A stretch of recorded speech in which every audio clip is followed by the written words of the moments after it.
Hello बच्चों, आज हम पढ़ने वाले हैं फिजिक्स वर्ल्ड। फिजिक्स वर्ल्ड है क्या? फिजिक्स वर्ल्ड का मतलब रहता है भौतिक जगत, है ना। तो भौतिक जगत की उत्पत्ति कैसा हुआ है इस संसार में, ना फिजिक्स की उत्पत्ति कैसा हुआ है या भौतिक जगत कैसा यहाँ पे आया है ना। तो उसी को हम लोग यहाँ पे देखते हैं। भौतिक जगत का मतलब रहता है फिजिक्स। भौतिक जगत को का मतलब क्या होता है? फिजिक्स। भौतिक जगत का मतलब रहता है फिजिक्स, और फिजिक्स की उत्पत्ति किससे हुई है? ग्रीक शब्द से हुई है। ग्रीक शब्द से हुई है। और फिजिक्स का मतलब यहाँ पे क्या होता है? फिजिक्स का मतलब यहाँ पे होता है नेचर, है ना। और नेचर का मतलब क्या होता है? नेचर का मतलब होता है यहाँ पे प्रकृति, है ना। तो भौतिक जगत का मतलब क्या होता है? भौतिक जगत का मतलब होता है फिजिक्स, और फिजिक्स शब्द की उत्पत्ति ग्रीक शब्द से हुई है। और फिजिक्स का मतलब क्या होता है? नेचर, और नेचर का मतलब प्रकृति। मतलब पूरे संसार में प्रकृति और प्रतिक्रियाओं में, प्रकृति में होने वाली को अगर हम परिभाषा के रूप में अगर देखा जाता है तो भौतिक विज्ञान विज्ञान की वह शाखा है जिसमें प्रकृति और प्राकृतिक घटनाओं का अध्ययन किया जाता है। उसे क्या बोलते हैं? भौतिक विज्ञान कहते हैं, है ना। एक बार और रिपीट करते हैं। तो भौतिक विज्ञान किसे कहते हैं? तो भौतिक विज्ञान विज्ञान की वह शाखा है जिसके अंतर्गत हम प्रकृति और प्राकृतिक घटनाओं का अध्ययन करते हैं, उसे भौतिक विज्ञान कहते हैं। इसी को अगर इंग्लिश में देखा जाता है, the study of nature and natural is called physics. अब इसमें ना भौतिक विज्ञान में ना कुछ भौतिक विज्ञान मतलब जीवन से कुछ जुड़े हुए कुछ घटना होता है, उसी को मैंने लिख दिया है भौतिक विज्ञान में दैनिक जीवन, है ना। तो जैसे कि वर्षा के मौसम का बदलना उदाहरण हो सकता है। परिवर्तन हो रहा है, किसमें परिवर्तन हो रहा है? वर्षा के मौसम में परिवर्तन हो रहा है। दूसरा, बादलों का बनना, ये भी एक उदाहरण हो सकता है। तीसरा, चंद्र तथा सूर्य का ग्रहण होना, है ना। चंद्र और सूर्य में जो ग्रहण लगता है, ये भी ना भौतिक जगत का एक उदाहरण हो सकता है। प्रकृति में परिवर्तन होना। छठवें नंबर पे लिख दिया हूँ मैं, जिसमें से द्रव में होने वाली परिवर्तन। तो द्रव्य 3 प्रकार के होते हैं, है ना। तो तो इसमें भी परिवर्तन होते रहते हैं। ठोस, द्रव, गैस, तीनों में परिवर्तन होते रहते हैं, है ना। और छठवें नंबर पे ऊर्जा के विभिन्न स्वरूपों में बदलना। जो ऊर्जा रहता है वो अलग अलग के रूपों में बदलते रहते हैं, उसको ना हम लोग क्या यहाँ पे, तो ये सब क्या हो सकते हैं? भौतिक विज्ञान के कुछ उदाहरण हो सकते हैं।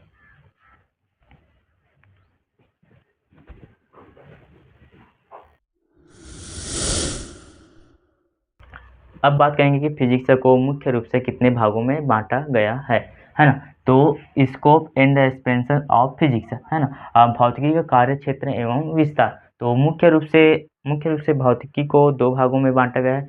एक तो है क्लासिकल फिजिक्स, एक दूसरा है मॉडर्न फिजिक्स, है ना।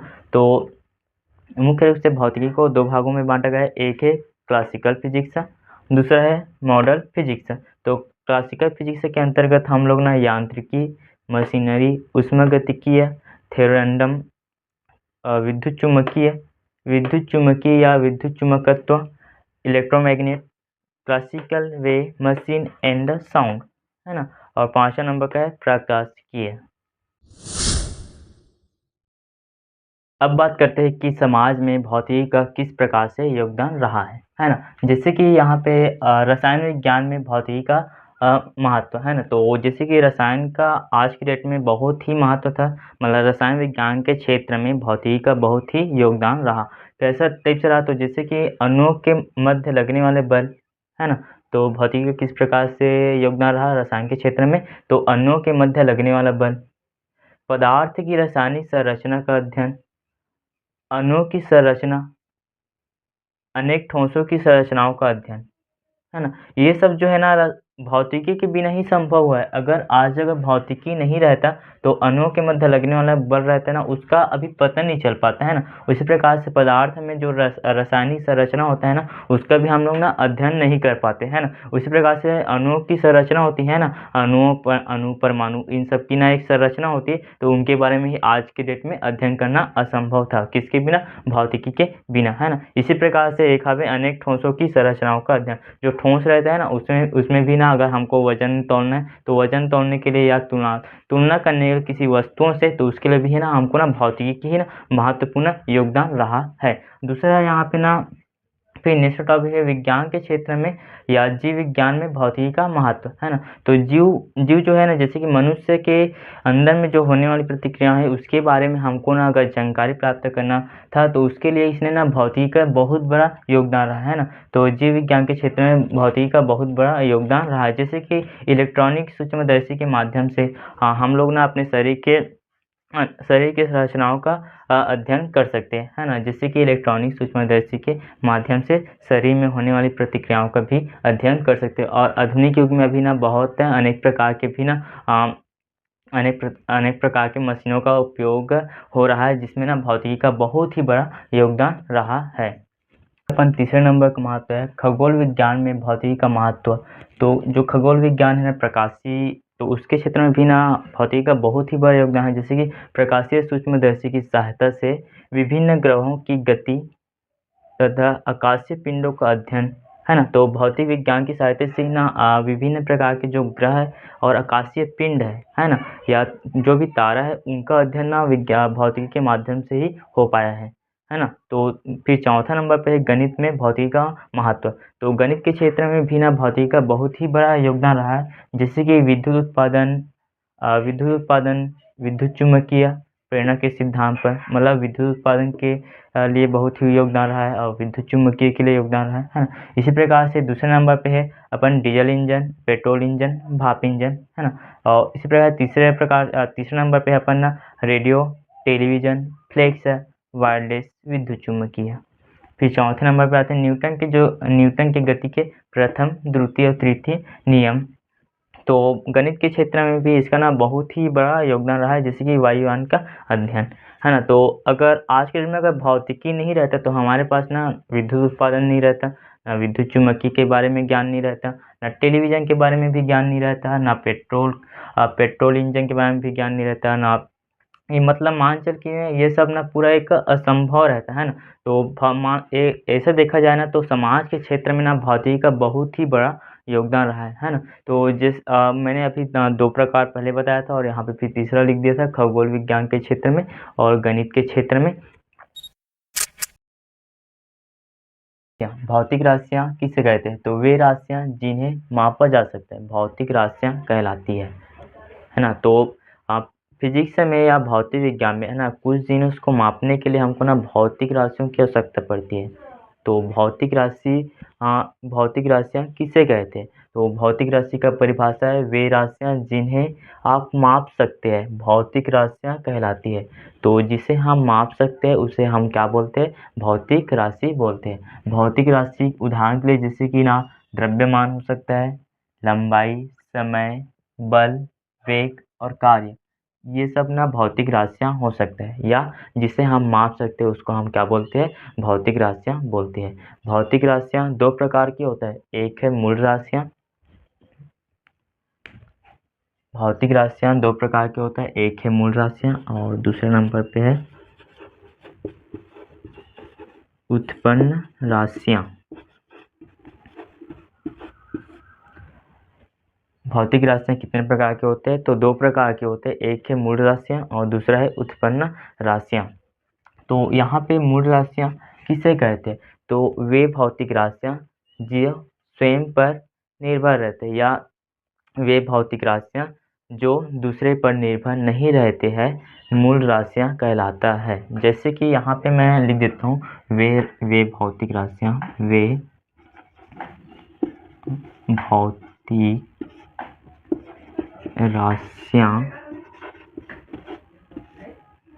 जो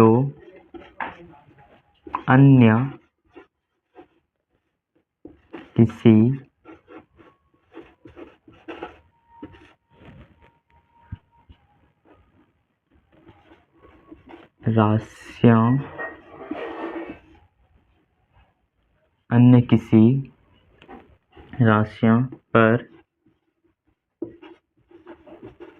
निर्भर नहीं रहते हैं उसे मूल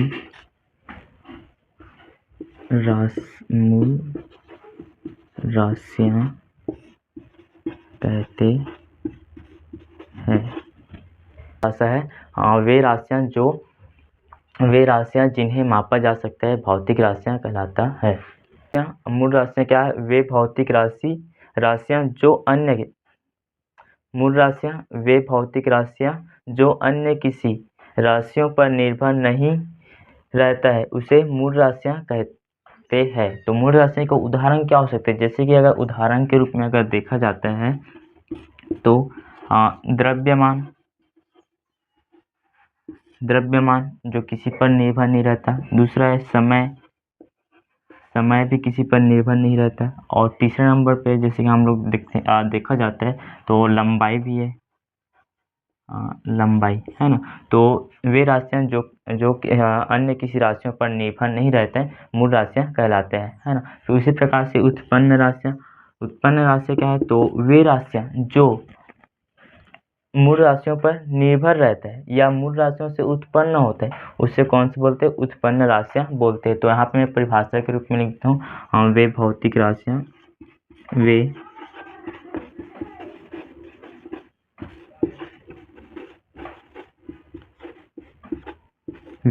राशियाँ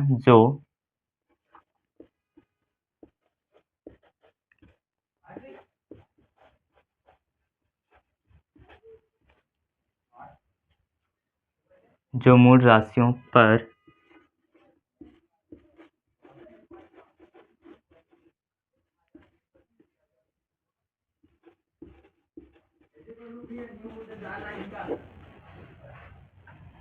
वे भौतिक राशियाँ जो मूल राशियों पर निर्भर रहता है उत्पन्न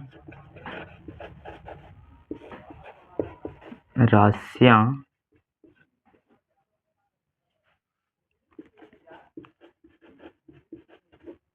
कहलाता है। तो उत्पन्न राशि क्या है? वे भौतिक राशियाँ जो मूल राशियों पर निर्भर रहता है उत्पन्न राशियाँ कहलाता है। जैसे कि बल, वेग, कार्य, संवेग,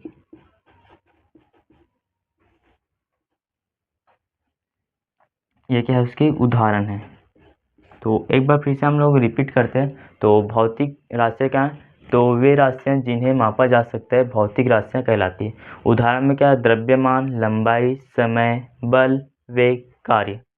भौतिक राशियाँ दो प्रकार की होती है, एक है मूल राशियाँ और दूसरा है उत्पन्न राशियाँ। तो मूल राशियाँ किसे कहते हैं? तो वे भौतिक राशि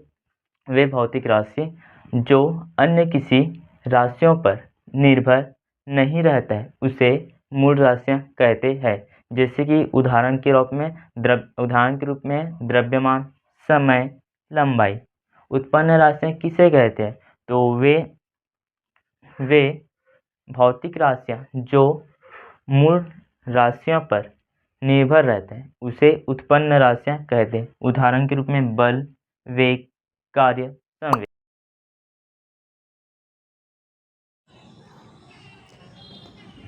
भौतिक राशि का मात्रक अंकित मान के विक्रमानुपाती होती है, जहाँ पर u और n संख्यात्मक मान होता है ना। तो एक बार फिर से देखते हैं हम लोग क्या होता है। तो यहाँ पे ना जैसे कि राज एक व्यक्ति है जो दुकान में जाता है और दुकान यहाँ पे कहाँ गया? तो दुकान में राज गया है ना। और राज ने ना यहाँ पे गया है ना। तो राज क्या बोला कि मैं 5 रुपये को मेरे को कुछ सामान लीजिए, है ना। तो उसने ना यहाँ पे 5 लिख दिया। जैसे कि हम लोगों ने यहाँ पे सीधा 5 लिख लेते हैं ना। तो दुकानदार को समझ नहीं है कि 5 क्या है ना, क्या 5 दुकानदार को कुछ भी समझ नहीं। तो उसने क्या बोला, मैं क्या दूँ, क्या कैसे? तो राज ने यहाँ पे क्या 5 केजी बोला, है ना। तो केजी बोला तो हाँ दुकानदार समझ गया केजी में क्या नमक, 5 केजी नमक चाहिए, ऐसा बोला, है ना। तो यहाँ से ना अब दुकानदार को भी एक अनुभव हो गया कि उनको क्या चाहिए, है ना। तो यहाँ पे फिर क्या है ना, अब इसको ना हमको ना भौतिक राशि जो है ना उनको हमको मापने के लिए ना 2 यूनिट्स की आवश्यकता पड़े, एक तो नंबर की, एक तो दूसरे है अपन केजी की। तो फिर यहाँ पे भौतिक राशियों को हम लोग किन से माप सकते हैं? तो 2 तरीक़े से माप सकते हैं, है ना। भौतिक राशियाँ 2 तरीके से माप सकते हैं ना।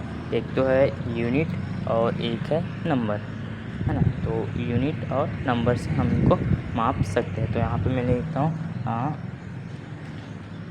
मात्रक यूनिट, और सेकंड नंबर मैं लिख देता हूँ यहाँ पे केजी लिखा है यहाँ पे है, तो नंबर का तो होगा। और यहाँ पे ना उसके लिए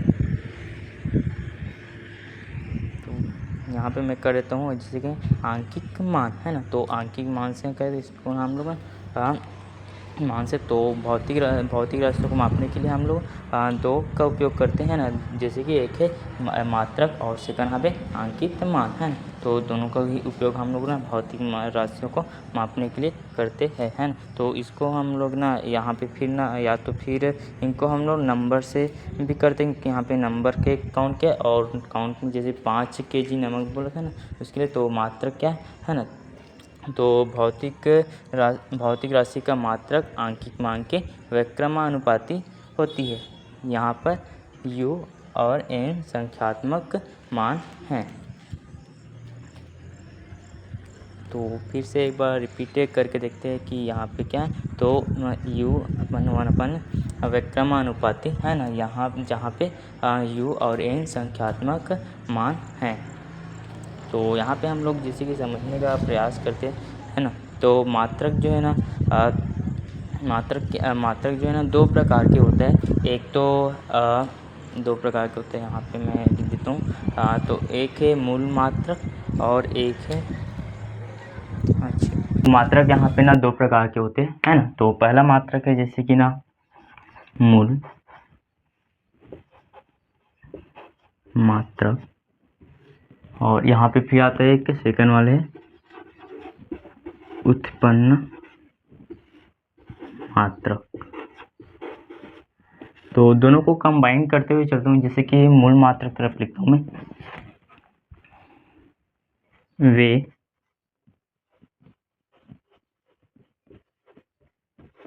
वे राशियां जो पूर्ण रूप से स्वतंत्र होते हैं।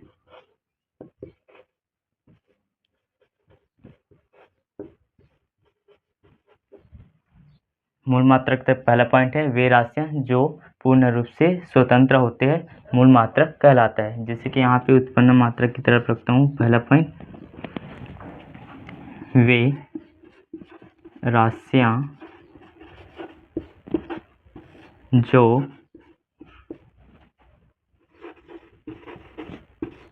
पूर्ण रूप से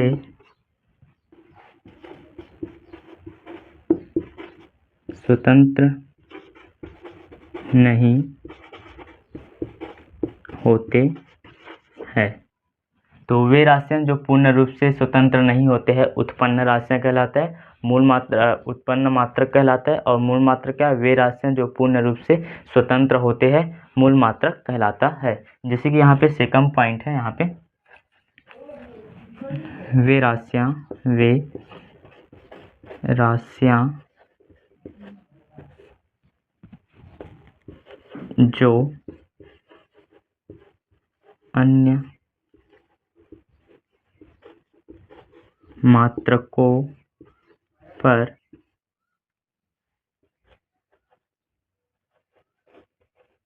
निर्भर नहीं होते हैं। यहाँ पे भी सेकंड पॉइंट इसमें लिखता हूँ, उत्पन्न मात्रक क्या है, तो वे राशियां जो मूल मात्रक पर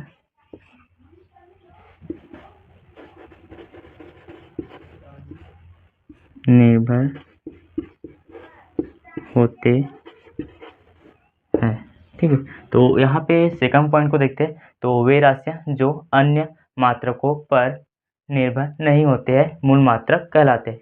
इस तरह के सेकंड देखते हैं। तो वे राशियां जो मूल मात्रक पर निर्भर होते हैं उत्पन्न मात्रक कहलाते हैं। जैसे कि यहाँ पे तीसरा पॉइंट में लिख लेता हूँ, मैं उदाहरण के रूप में रख लेता हूँ। तो द्रव्यमान, समय, लंबाई। इस प्रकार के उदाहरण के रूप में देख लेता हूँ। बल,